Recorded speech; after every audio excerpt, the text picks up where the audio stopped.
Welcome to మహాలిక్స్ news. Mangalapalem Gurudeva ట్రస్ట్లో cancer ఆసుపత్రి సందర్శించిన త్రిపుర గవర్నర్ ఇంద్రసేనారెడ్డి. విజయనగరం జిల్లా కొత్తవలస మండలం మంగళపాలెం వద్ద ఉన్న శ్రీ గురుదేవ చారిటబుల్ ట్రస్ట్ వద్ద ఉప్పలపాటి ఫౌండేషన్ సహకారంతో నూతనంగా స్థాపించిన విజయశ్రీ ఉప్పలపాటి ఫౌండేషన్ క్యాన్సర్ ఆసుపత్రిని త్రిపుర రాష్ట్ర గవర్నర్ ఇంద్రసేనారెడ్డి సందర్శించారు. ఈ సందర్భంగా గవర్నర్ మాట్లాడుతూ గ్రామీణ ప్రాంతాల్లో ఇలాంటి మంచి క్యాన్సర్ ఆసుపత్రి నిర్మించడం చాలా సంతోషమని అన్నారు. ఈ కార్యక్రమంలో తెలంగాణ బీజేపీ మాజీ ఉపాధ్యక్షులు మల్లారెడ్డి, మాజీ ఎమ్మెల్సీ మాధవ్, కొత్తవలస తహసీల్దార్ నీలకంఠరావు పాల్గొన్నారు.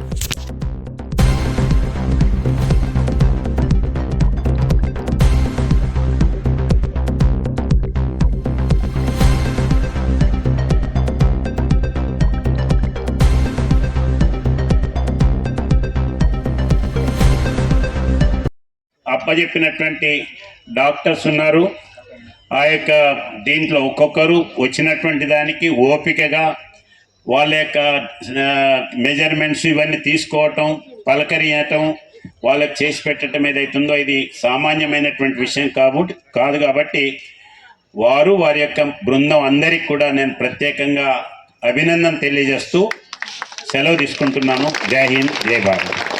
శ్రీ గురుదేవ్ ట్రస్ట్ పేరు మీద వెనకబడినటువంటి యొక్క విజయనగరం జిల్లాలో గ్రామీణ ప్రాంతంలో జగదీష్ కుమార్ గారు చేపట్టినటువంటి దివ్యాంగుల యొక్క కావలసినటువంటి ఆపరేటర్స్ని మ్యానుఫ్యాక్చర్ చేయటం, వాళ్ళకు కావలసినటువంటి కొలతలతో అందుబాటులోకి తీసుకొచ్చి అనేక వేల సంఖ్యలో 2.5 లక్షల మందికి వారు ఇచ్చినామని చెప్పారు. అంతటితో ఆగకుండా ఈ జిల్లాలో ఉండేటువంటి వాళ్ళను మెడికల్ క్యాంప్స్ పెట్టి ఐడెంటిఫై చేసి వాళ్ళని ఇక్కడ తీసుకొచ్చి వాళ్ళకు కావాల్సినటువంటి మెడికల్ ఫెసిలిటీ క్రియేట్ చేయటం, అక్కడి నుండి ఈరోజు ఒక క్యాన్సర్ హాస్పిటల్నే వారు ప్రారంభించడం కొరకు ఈ యొక్క బిల్డింగ్ని కన్స్ట్రక్ట్ చేసి దానికి ఇనాగరేషన్గా నన్ను పిలవటం ఎంతో సంతోషకరంగా ఉంది. దివ్యాంగుల విషయంలో ఎవరైతే యాక్సిడెంట్స్ ద్వారా ఇబ్బంది పడుతున్నారో వాళ్ళ విషయంలో గతంలో ఉన్నటువంటి సమస్యల్ని దూరం చేస్తూ మోడీ గారి యొక్క ప్రభుత్వం ఎవరు ఎక్కడ యాక్సిడెంట్ జరిగినా మొదటి గంట గోల్డెన్ అవర్, గంట లోపల కనుక వారికి వైద్య సహకారం అందినట్లయితే ఏ రకమైనటువంటి ఇబ్బంది ఉండదు.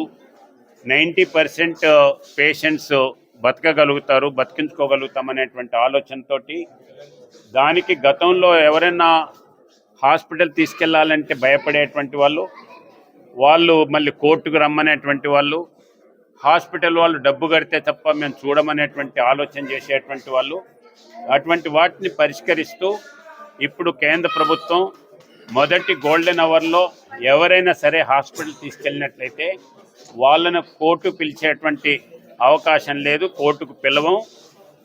ఇంకా వారికి రివార్డు రూపంలో ఎవరైతే తీసుకొస్తారో వాళ్ళకి 5,000 రూపాయలు కూడా ఇస్తామని చెప్పి కేంద్ర ప్రభుత్వం, మోడీ గారి ప్రభుత్వం ప్రకటించడం జరిగింది. అంతేకాకుండా హాస్పిటల్కి తీసుకెళ్ళిన తర్వాత ఏ హాస్పిటల్ కూడా నో అని చెప్పడానికి వీల్లేదు. మొదటి వారం రోజులకు అయ్యేటువంటి ఎక్స్పెండిచర్ను కూడా 1,50,000కి మించకుండా మేమే కేంద్ర ప్రభుత్వమే పే చేస్తుంది అనేటువంటి విషయం కూడా దాని విషయంలో కూడా కేంద్ర ప్రభుత్వం నిర్ణయం తీసుకోవడం జరిగింది. కాబట్టి దీన్ని ప్రజలందరూ కూడా దాన్ని అర్థం చేసుకొని ఎవరికి ఎక్కడ ఎప్పుడు ఏం జరుగుతుందో తెలియదు.